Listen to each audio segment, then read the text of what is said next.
চাকরি করাই অহংকারের কারণে স্বামীকে ডিভোর্স দিয়ে দিল। শুনে যান। স্বামীর সঙ্গে যখন ঝগড়া ঝামেলা চলছিল তখন অনেকেই বলছিল স্বামীর সঙ্গে বনিবনা না হলে তাকে ছেড়ে দাও, এর চেয়ে কত ভালো ছেলে পাবে, কারণ তোমার চাকরি আছে। আমিও ভেবে দেখেছিলাম তাই তো, কিন্তু বাস্তবতা পুরোটাই উল্টো। যত ভালোই চাকরি থাকুক না কেন, দ্বিতীয়বার যখন আপনাকে কেউ বিয়ে করতে আসবে বা বিয়ে করবে, হয় সে আপনাকে করুণা করবে, না হয় সমাজ পরিবারের কথা চিন্তা করে আপনাকে রাজি হয়ে যেতে হবে দায় মুক্তর জন্য। ডিভোর্সের পরে বিয়ে হওয়া এক আপুর সঙ্গে আলাপ হলো। ভাই, বিয়ের 3 থেকে 4 মাস ভালো গেলেও এখন সবাই প্রতিনিয়ত খোঁটা দেয়, আমি ভালো হলে আমার কেন ডিভোর্স হলো, আমি খারাপ, আমি বদমেজাজি, আমি নষ্টা। কিন্তু এসব সকল কথা সহ্য করার পরেও সংসার করে যেতে হবে মুখ বুঝে, কারণ আমি ডিভোর্সি। দ্বিতীয় পুরুষের ছোঁয়ায় প্রথম স্বামীর অনুভূতি গুলো মনে পড়ার মতো এত বাজে অভিজ্ঞতা যেন কারো না হয়। স্বামী স্ত্রীর মাঝে ভুল বুঝাবুঝি হলে নিজেরাই মিটিয়ে ফেলুন। তৃতীয় কোনো ব্যক্তির পরামর্শ নিতে যাবেন না। স্বামীর সঙ্গে একটু ঝামেলা হলে আর সেটা যদি আপনার মাকে বলেন, তাহলে আপনার মা বলবে তুই ডিভোর্স নিয়ে নে, আপনার বাবা বলবে তুই ডিভোর্স নিয়ে নে, আপনার ভাই বলবে তুই ডিভোর্স নিয়ে নে, ওই ঘরে তোকে আর রাখবো না।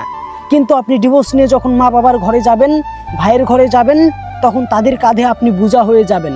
আমার এই কথাটা আপনি সেই দিনই হাড়ে হাড়ে টের পাবেন যেই দিন আপনি ডিভোর্স নেবেন। বা যদি কোনো ডিভোর্সি মেয়ে আমার এই ভিডিও দেখে থাকেন, তাহলে হয়তো সে হাড়ে হাড়ে অনুভব করতে পারছেন। আপাতত দৃষ্টিতে মনে হতেই পারে যে ডিভোর্স হলেই বেঁচে যাব, বাঁচবেন ঠিকই, কিন্তু একা হওয়ার যন্ত্রণা আপনাকে তিলে তিলে শেষ করে দিবে। দ্বিতীয় স্বামীর সঙ্গে কোথাও চলাফেরা করতে গেলে নিজের হীনমন্যতাই আর মানুষের আলগা করুণাই আপনার জীবন তখন আরো বেশি অতিষ্ঠ হয়ে যাবে। তাছাড়া প্রথম মানুষটির মতো ভালোবাসা এবং সম্মান কোথাও আপনি পাবেন না। পরামর্শ একটাই, এটা আমার পরামর্শ না, যারা ডিভোর্স নিয়েছে তারাই বলেছে বা তারাই পরামর্শ দিয়েছে।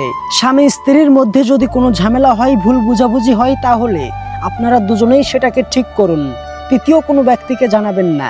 তবে সবচেয়ে বড় ভুল করবেন, আপনি শিক্ষিত ব্যবসায়ী নারী, নিজের আত্ম অহংকারের কথা চিন্তা করে স্বামীর হুকুমের বাইরে গিয়ে চলাফেরা করবেন, এখানে ওখানে যাবেন, স্বামীকে জানাবেন না, জানানোর প্রয়োজন মনে করবেন না।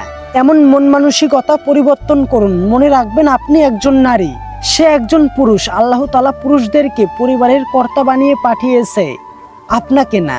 আর ডিভোর্স নেওয়ার আগে আপনি একবার না 100 বার ভাববেন।